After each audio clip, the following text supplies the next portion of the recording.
I have some good news for my diabetic friends. Pasta is back on the menu. So, one thing that really sucks about having diabetes is you have to get rid of a lot of your favorite foods, a lot of foods that are traditional in the American diet, really have to be eliminated. That is, if you want to make the best out of your diabetic health, even at the point to reverse it or keep it well controlled.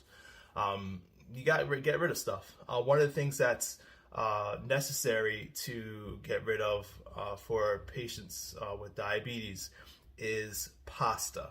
The reason why pasta has to be eliminated from the diet is because pasta, unfortunately, goes through a very highly refined process to get to your plate. That leaves you with a food that is devoid of its original fiber, and leaves you with, in its place, a highly refined carbohydrate, which spikes your blood sugars very quickly. Similar to comparing like a whole wheat bread to a white bread. You do have whole wheat pasta versus regular pasta, but even whole wheat pasta goes through a very highly refined process to get to your plate.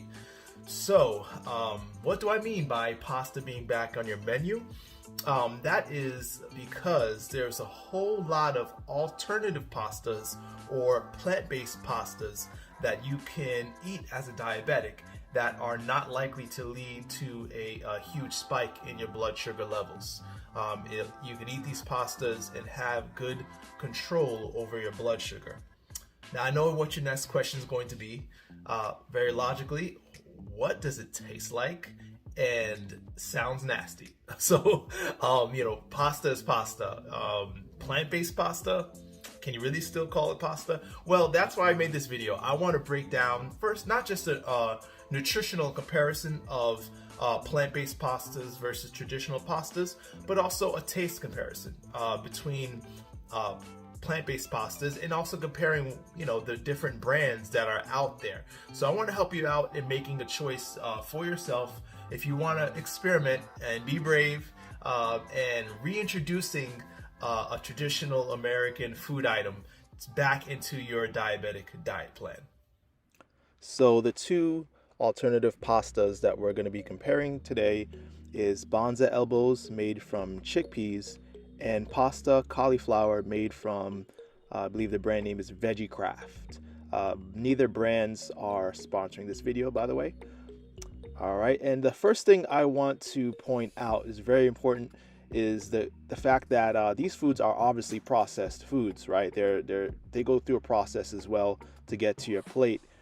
But the difference between these pasta alternatives and traditional pasta is the glycemic index. The glycemic index is a measure of how quickly blood sugar levels rise after eating a particular food. So, the higher the glycemic index number, the faster that food gets broken down and sugars resulting gets sent to your blood. The lower the glycemic number, the slower it takes for that food item to be broken down and for the resulting sugar to rise in your blood. For example, there's this product, Fiber Pasta. They rate their glycemic index much lower than traditional pasta's glycemic index, because traditional pasta's glycemic index will spike in the blood a lot faster than a more fiber-rich, wholesome pasta alternative. We are not comparing fiber pasta in this video. I just like their graph, so I'm using it. All right, and one thing that also I think is important to take note of is in the ingredients of these two products, okay? And you can make of it what you will, but the cauliflower pasta only has 3 ingredients. I really like that. You can see the ingredients right there as I circled them. Doesn't have a lot of additives. The Bonza pasta has chickpeas as its first ingredient, so that's great, but it also has some not so wholesome ingredients as additives to the food. So I think you could make of that what you will. Next, moving on to why you're watching this video, the taste test. So here's a look at the final product. The chickpea pasta on the right basically fell apart. And on the left we have the cauliflower spaghetti, which kept its form. The chickpea pasta was made with tofu as a base, and the spaghetti cauliflower was made with traditional pasta sauce. So on tasting the spaghetti, I liked it, but the texture was not spaghetti. So that was the first thing that hit me, and I'm thinking I'll probably give this about a 6 on a scale from 1 to 10. Mainly because the texture really was a little more coarse than you would think a spaghetti should be, even though we cooked it pretty thoroughly. The flavoring was good. I mean, it holds its obviously the spices well. So as I ate throughout the week, it wasn't that bad. Actually, the texture kind of grew on me, and I enjoyed it as the week went on. Finished the whole pot. Now for the chickpeas pasta, it was actually pretty good, even though it was no longer elbows. The form was not the same, but it tasted pretty good.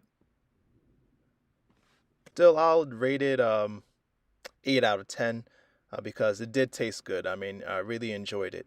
I actually decided that I would recruit the rest of the family in this taste test because I think a panel of judges would probably be more accurate. So here we go. I'm going to give you the scores for the Bertus family taste test for these two pasta alternatives.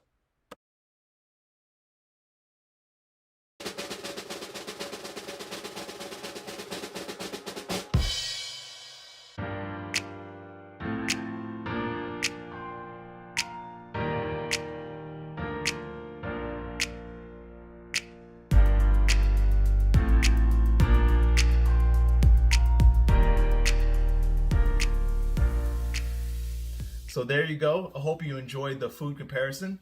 And if there are any other food items that you want to compare, that you want to try out, maybe you're not brave enough to try it out on your own, and you want me to be your guinea pig, then go ahead and message me either privately in inbox or just in the comment section.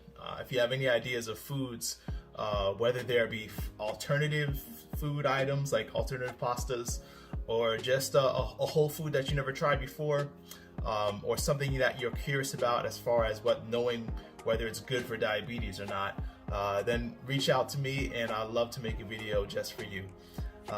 And of course, if you really enjoyed this content or you know someone that can benefit from this video, please share it with them. All right, I'm giving this knowledge to you so that it can benefit you personally, but also I want it to benefit anyone in your life that you know may be struggling with weight loss or diabetes. And as always, this is Diabetes 180. I look forward to seeing you on the next video.